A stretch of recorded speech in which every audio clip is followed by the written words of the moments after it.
Can you Okay, tell us. Okay, so now tell us the story. Okay, I won't really say what really happened. No, tell us the story so that tell us the story so that we can feel it. So that we can feel it and then build on. No. We have to feel it. No, the thing is, some Chinese movies and all of that, do you know that they read the films and then you see people actually crying before they start mapping out the stories? From the house. So, I lived in Okobaba. I don't know if you guys actually know about that. So there was somebody that actually took me from there the third day I left to his house. On that bridge, then I was sent to go back home. Then I got raped the second time there in that room. So I think like that is something that actually traumatizes me every time, every point. And like I don't think I can deal with darkness again in my life. I can't. So like I have to keep going back there till I think the fourth time on and on and on like that. So it's actually something that actually like I can't actually be. I can't be alone in a dark room. I can't. I might not actually dream of it maybe the first, second time, but to get to a point like to just start on. Now that is quite a story. You know how they say at least 90% of women in Africa have actually been assaulted in one instance or the other. That is. This story, Imisi's story, is actually proving it because you would never have imagined, you would see Imisi as somebody who grew up like in a background, in a very rash background, ghetto area, all of that. But being sexually assaulted at age 12 is a whole lot. Unfortunately, we're starting today's story in like a very sad note.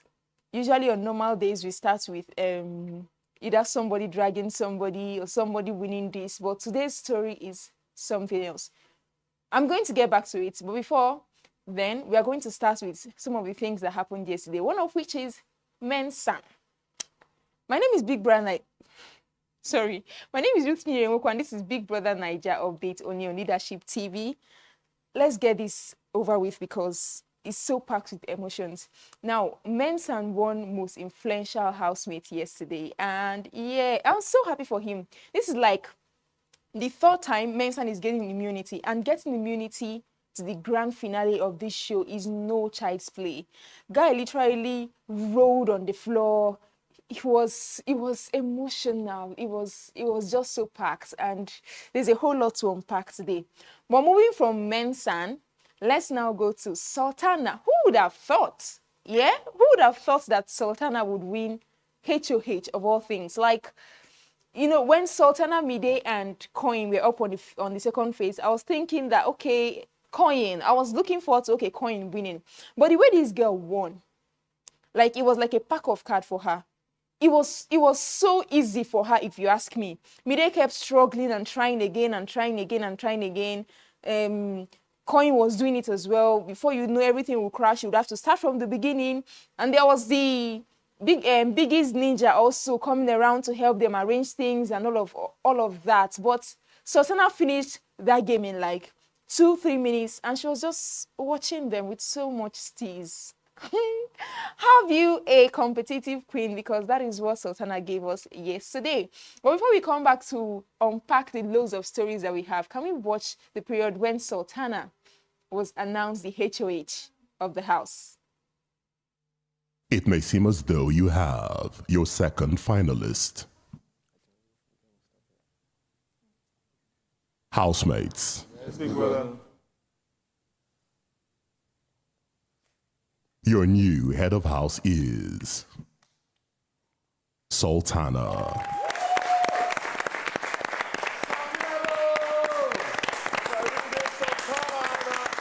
The most emotional. I was so happy, yeah. He's giving mix of joy, victory, and everything. And we know the HOH title for this week comes with immunity. And yeah, girl is safe for like sultans. Like, I don't know, you guys have kept your girls in the house. And on Twitter, her fans and Jessinje's fans and Isabella's fans, there's just been, everybody's just clashing heads. With some sultans saying, okay, we are throwing weight behind Jessinje, and some others saying, no, it's not Jessinje, it's Isabella. Jessinje has been cheating and all of that. We're talking about cheating. Sultana picked Isabella as her guest for the HOH Lounge, and it's giving girl.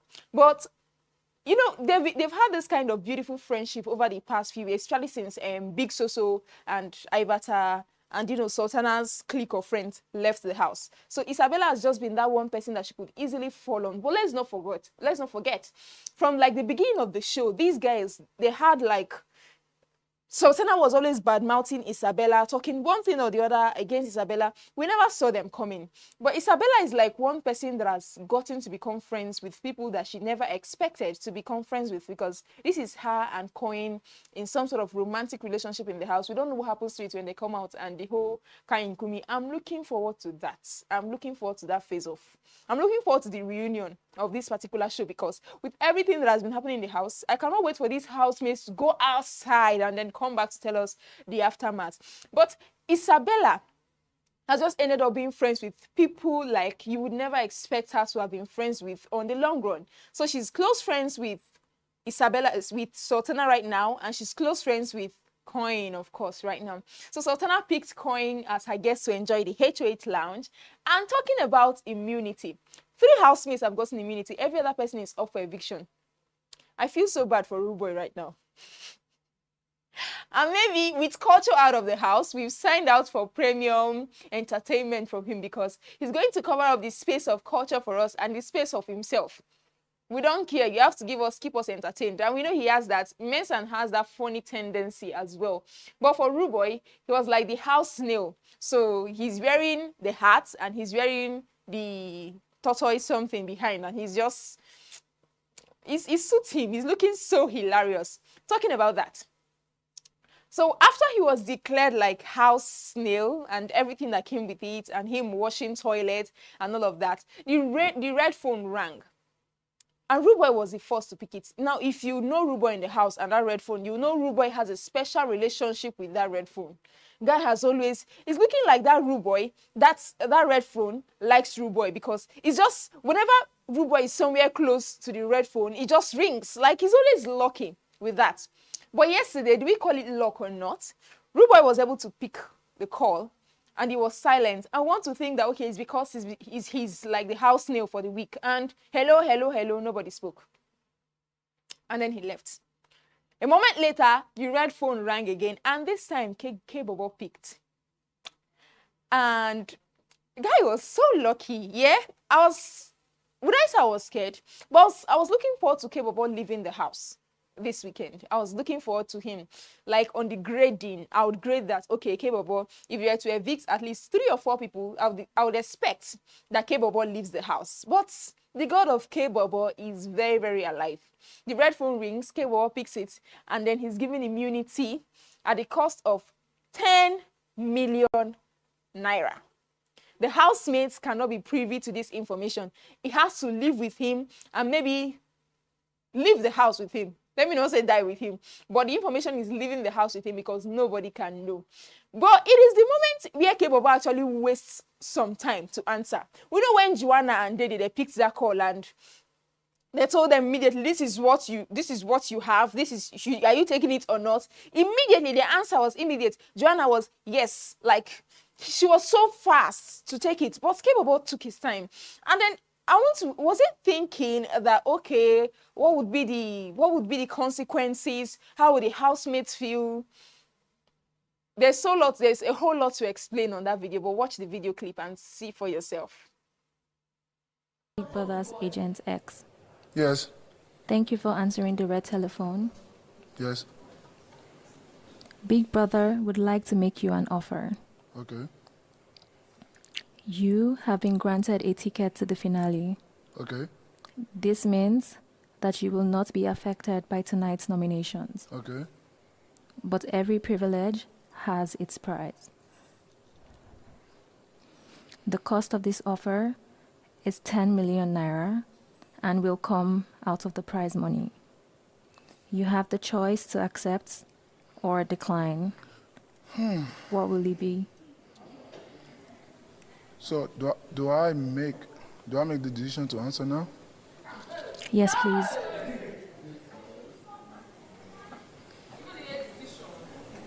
Remember, Housemates must not be privy to this conversation, so whatever your response is. What was he thinking about? Was he thinking, like, for a moment I was going to ask if he was going to say, oh no, I don't want that, I want the money to be complete. But I cannot wait for whoever wins this money, Dede, Imisi or Faith, to come out and realize that their 150 million naira is no longer complete, and that Dede, Joanna and Kebobo has eaten out of it. With Kebobo eating a whole 10 million naira out of it to buy himself immunity. Who will win the game? If you ask me, go later win the game. If you like buy immunity, buy 10 times, buy 50 times. It's actually a privilege to make it like today, last week of the house. It felt like yesterday, it felt like Big Brother was doing some sort of giveaway with the immunity, but it was beautiful. Now, after then, the housemates now had the opportunity to sell themselves, like to present themselves to HOH Sultana and say, okay, this is the reason why you should save me. Sultana was given the power to save one housemate or not to save anybody at all. So Big Brother said, okay, everybody come, sell yourself, tell Sultana, tell your HOH why she should save you. Everybody was giving reasons, but some of them stood out for me. And if you ask me, the person whose presentation stood out for me the most was, I think it was Faith. Yeah, it was, you know, that's Faith and Dede, if you ask me. You know those kind of situations where, oh, I'm not going to beg. My steez no go throw away for nothing because of this thing. Who go win the game, go later win the game. And Faith was like, people have kept me in this house. So if you save me or not, if I'm meant to be here, I'm going to be here. And you know, Faith and Sultana, they are not really in very, very good terms. So first off, they had some little back and forth. It was time for Faith to come and say, okay, this is the reason why you should save me. And Faith put his leg on top of the seats that everybody was sitting to campaign. Like, he put his, and it was, Sultana was like, bring your leg down. Faith said, no, this is how I want to stay. And finally, he sat down. And what came out from Faith's mouth, I don't know if she's proud of him or not. Well, Cynthia did say yesterday that Faith has like, you cannot love him, you cannot hate him, and that's like it. Because after pissing the hell out of Sultana, he sits down and then he starts explaining that, okay, we've had really good, we've had really good conversations in some areas of the house. I actually know some of the things that you've been doing to me behind my back. You've cut my socks, you've created holes in it, and then you wore it and all of that. I told you that I was proud of you and all of that, but girl, you can choose not to save me. I mean, I'm not begging for you to save me. If you save me, it's fine. And he's giving, I know who I am. Then Dede, who is also not in very sweet terms with Sultana. She said the same thing. She said, like, I've clocked out. I've checked out of this house a long time ago. I'm happy to have made it this far. There's actually no reason why I should be begging you for you to save me or not. Because if I want to be here, okay, the only person that I owe the privilege of wanting to see me here is my mom. And then Kola did his thing, Zita did his thing. Coin said, okay, save me because my head is always on the wager. I want to be here and help with the wager task. Fair enough. And then who else? Isabella. Isabella gave like a girl. I want the both of us to be here. I want us to like switch off the lights at the end of the whole show. I want the both of us to be the last to stand hand in hand. I want to see your dress and you see my dress and all of that. Imisi said, I want my mom and my grandmother to be proud of me. And you would think that with all of these things, Sultana would stand up and say, okay, it's either she was going to choose Isabella or she was going to choose Jason J. But guess what? I'm not going to break the ice. Watch the answer in this video. It's time to announce the housemates you have decided to save. I mean, everybody had amazing reasons as to why I should save them. But unfortunately, I can only save one person. But then I can also make it fair by not saving anybody to give everybody the chance to fight for that stage. Very intelligent answer, if you ask me. Let everybody get the stage. Let everybody fight for the stage. So, fans, this is now your time to help them fight for the stage.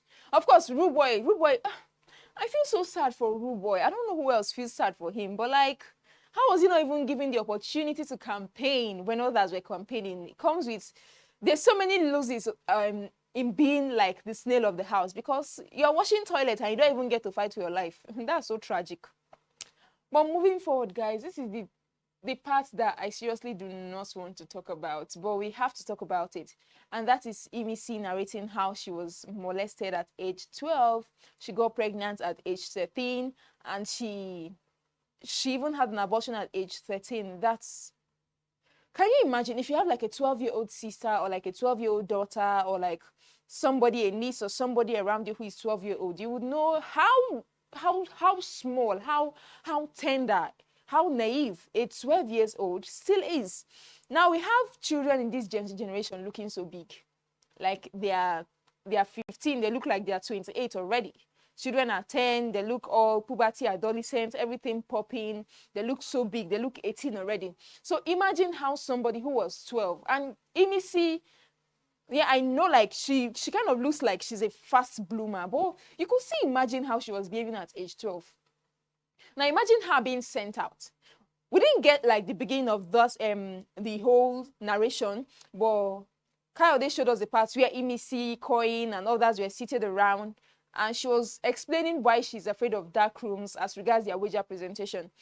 And then she narrates how at 12 she was sent away from the house. That is a problem. Why is a 12-year-old being sent away from the house? Like, parents, we can do better. That's insane. And then she leaves the house. She goes to stay with a male friend. And the third day, the mother of the male friend realizes that he has like a guest, a girl in the house. The mother takes Imisi out of the house and then takes her to a church. Then there's a dark room, a store in the church. Imisi then goes into the store to sleep. And that night, she said that was the first time that she was raped at age 12.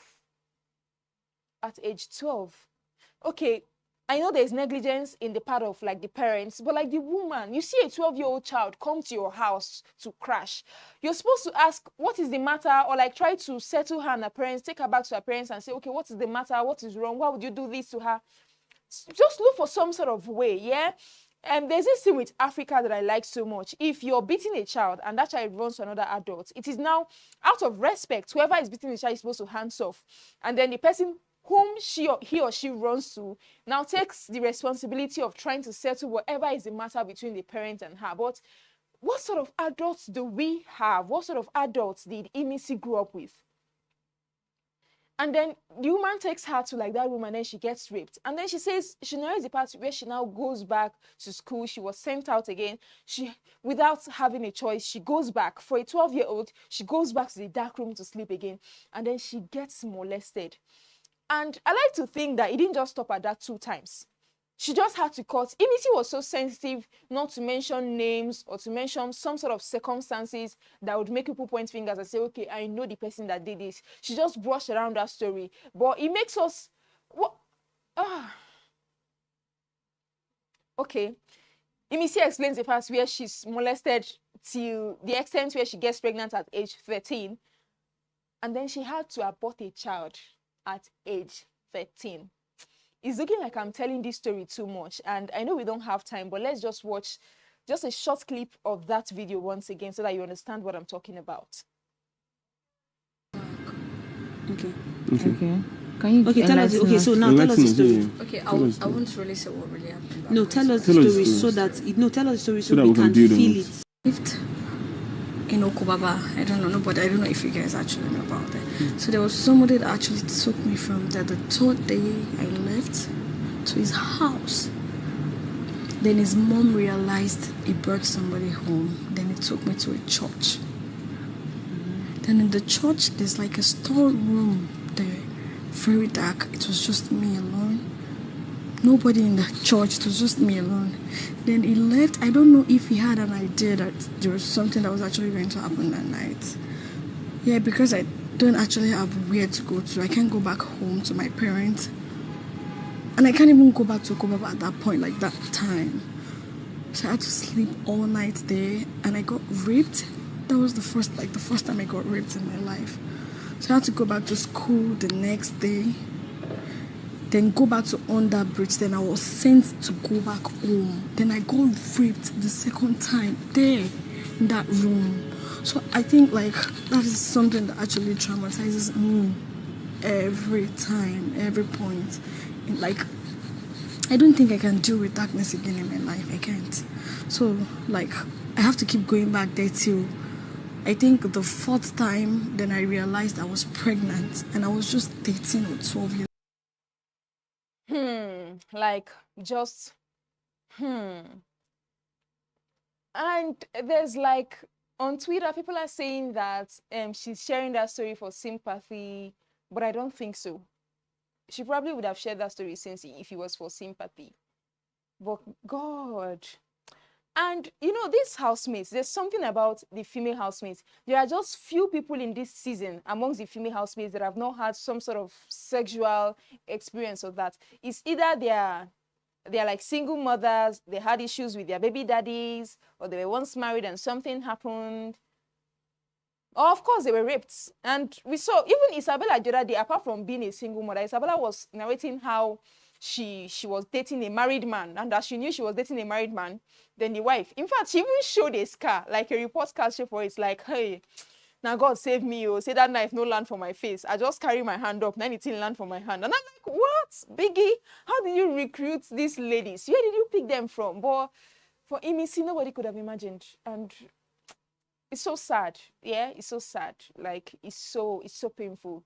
And I wish that going forward, like when she gets out of the house, by God's grace, when she's like all set up, she has the money, she has the connection, she has sponsorships and all that, she's able to do something about that trauma, because it just cannot continue like that. She said it by herself that she's now traumatized. She doesn't like staying in dark rooms because it brings back, it just flashes everything back to her. And you can imagine, they can, like, it's so bad, it's so terrible.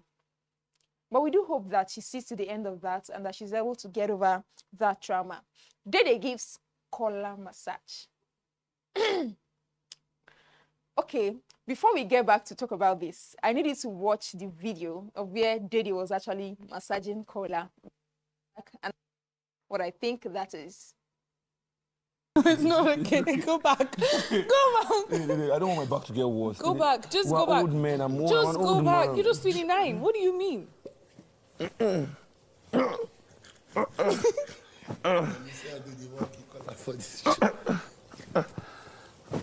Did it? That's more like it. Did I put more in trouble because this is giving. I have to pay back in one way or the other for this. Ruba, are you seeing? I'm seeing them. Okay. You're in trouble though. I think I would be massaging your back if I didn't want anything. The question is, do you have what? Do you have what I need? And you have everything you need. At this point, you know, this is the point. Does Dede like Kola? I'm going to ask her that question. I think that does Dede have a soft spot for Kola? Yes, she does. Does she like him as a person? I think she does. But regards the whole romance something and all of that, I think it's just in the heat of the moment. And that massage there, because fans are like, oh, they Kola ship there's going to be happy endings and all of that. I don't think so.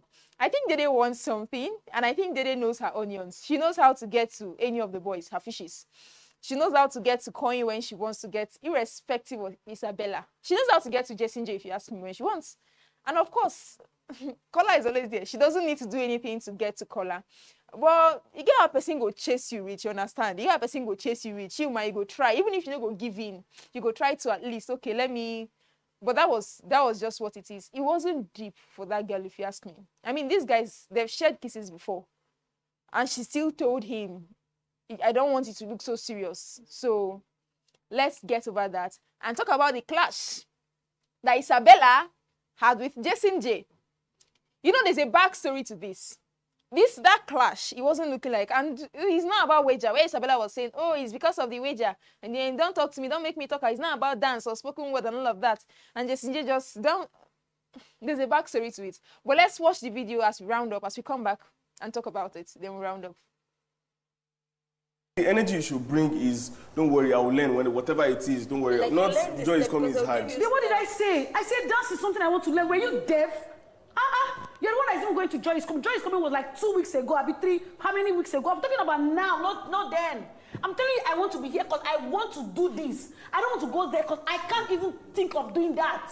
Why are you stressing me and making me talk too much? God, You asked which one to do. I said dance. You're still dragging me to left and right. Oh, yeah, I want to do dance. I beg, not stress me, please, I beg. No, go far, no go far. It not go far. You asked me the what does she want to do. She said spoken word. You asked me, I said dance. Then you're taking me back to Joy is coming.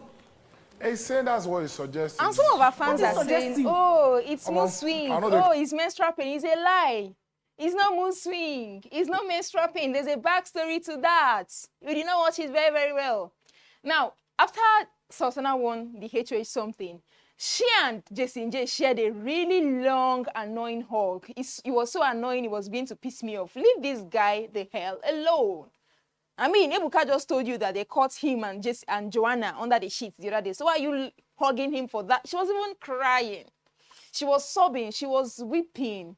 Shame helped me wear Sultana wrapper for that place. She and Jason J was enjoying the moment. The whole hug, it was giving, remember that you have to give somebody immunity. Remember, you have to save me. And Isabella was close to that place. Isabella was looking at him and like, you that was cheating in HOH lounge. She was just trying to, at some point, she was trying to pull Isabella. She was trying to pull Jason J away from Sultana. But Sultana would know. It was like the more Isabella tried, the more Sultana was crying, the more Jason J was holding. So it was like a foot. She got frustrated, and at some point she was just watching them until they had finished hugging the very long hug. So it was like a problem for her already. She was marking this guy.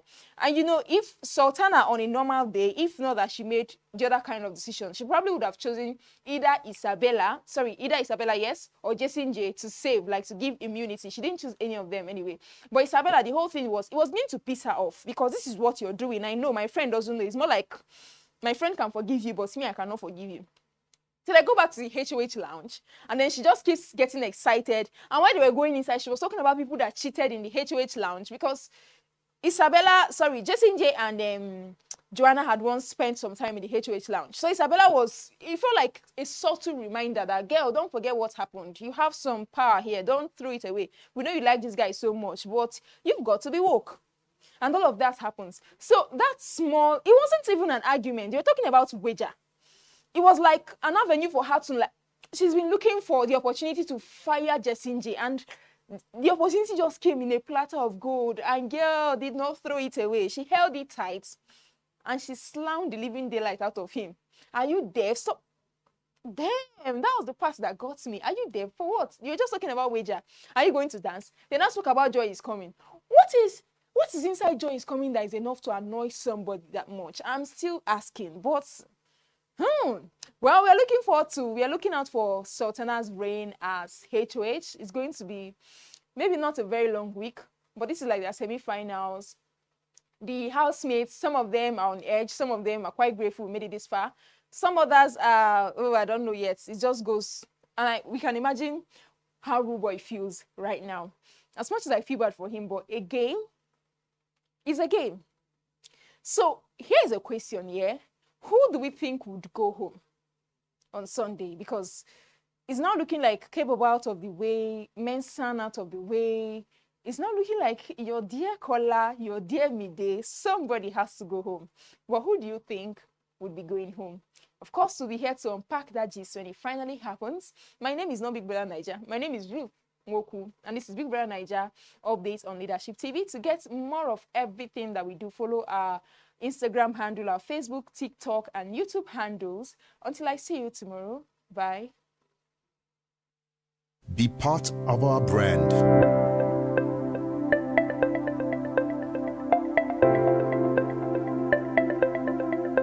Leadership for God and country.